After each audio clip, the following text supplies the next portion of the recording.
lately I don't carry those things, but honestly, condoms is always in my purse wherever I go. By any chance your wallet fell down, a woman's wallet fell down, and a condom slipped out of it, do you know what everyone is going to think about you? Like, oh, this is a sex addict.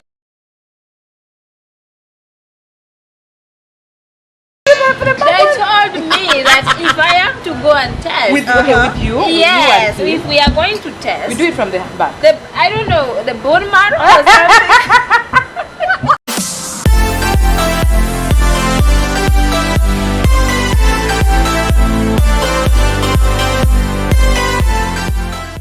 To do popcorns. What on earth are you doing?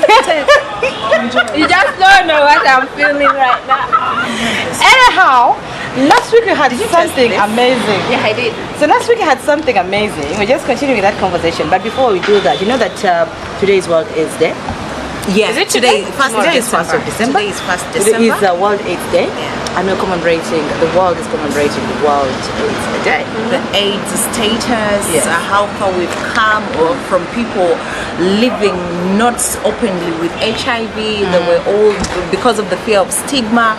And of course right now there has been a step taken to achieve the World Health Organization has a score of HIV at 95. That's the dream score for each country. So far Uganda is at 90. So we need to achieve the 5, whereby the 95, whereby at least each person around the world is freely able to go and take an HIV test. And after that bold step taken, that is 195. If that is scored, and then if you find that you're HIV positive, you accept to live positive by taking the medication. That is another 95. And then the other 95 is to make sure there is 0 infections, 0 new infections. So Uganda is still at 90. But today I think we need to address the reasons as to why as Uganda we haven't yet got to 95. And forgetting about that, 2022, the theme of today's HIV AIDS World AIDS Day is equity. Okay. That is the theme for this year. So equity in line with equal treatment. Equal treatment, yes. Yeah. But I think that is also right, because we treat see persons living with HIV just the same as the you remember the issue of stigma, and I think when you talk about the issue of 95, why are we not achieving that?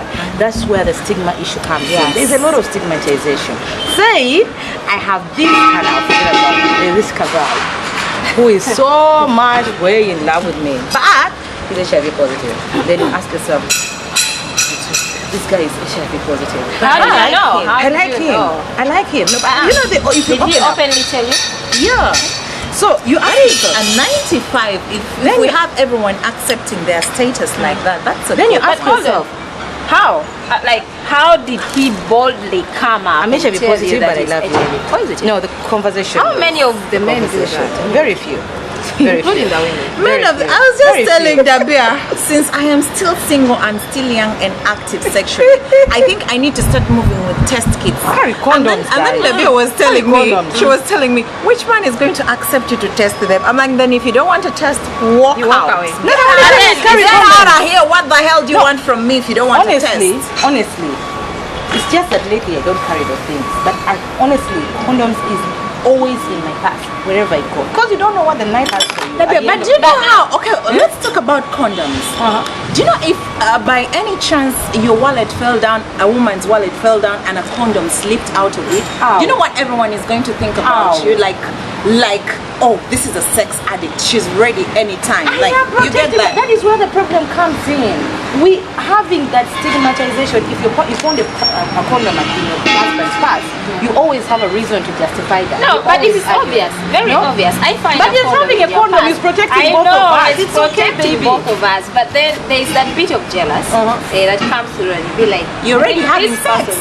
You're always having sex. Yes. But honestly, let's have this conversation about HIV/AIDS. I think we have to normalize this conversation about HIV/AIDS.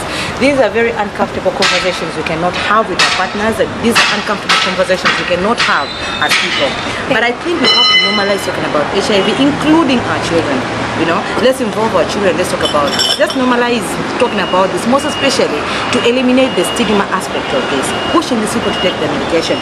More reason people fear taking medication is because of stigma. If you find me lining up at TASU, what are you going to think about me?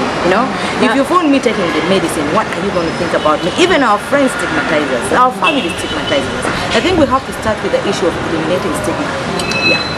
Now there is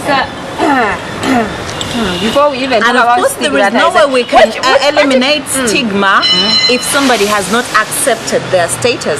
So it has to go. It has to start with a checkup. Okay, let's find out. Yes, you're HIV positive. Accept it. That is when we shall get to know. Yes, you have HIV, and this is how we have to treat you. You're not any different from us. It is just the virus in you, and it can be. You can live positive with it. Yes. So the first step is people accepting to test, because there are very many out there who are living with HIV and they don't know, but they're also living in denial, and they're afraid of going to check. I think they're like, this one blood prick is going to change my life. How about I'm positive? How will I live with it? How will people see? But it's the first step to accept. The swab, what you do with the swab is that you get the swab, and you keep it under your gum. Tongue, no, the gum, just the gum. The saliva around particles. the saliva. Yeah, those areas that are hidden, and then you do the test. So I think that one is easier. It's really, really easier. People fear the prick, but I think the swab is good. But then, okay, what are you doing with the saliva? Where are you putting it for it to give a result? Man, it's a package. It's a whole package of a testing kit. So you can have a package of it. You can get them at TASU, or you can get they're available. So you can keep them in your house. But you know that people who be like, why are you carrying the kids? That means that you're actually sleeping with very many people. Yeah, okay, yes. If you want to judge me for having test kits, then it's okay, because it means, okay, yes, even if I'm sleeping around with very many people, I am safe. I want to protect me first. I don't care about you. I want to protect me first. And protect us. Exactly, and protect the rest. That means you're protecting each other. Perfect. Yeah. So we're still continuing. Besides loving and all that, is there another side that they bring from the background?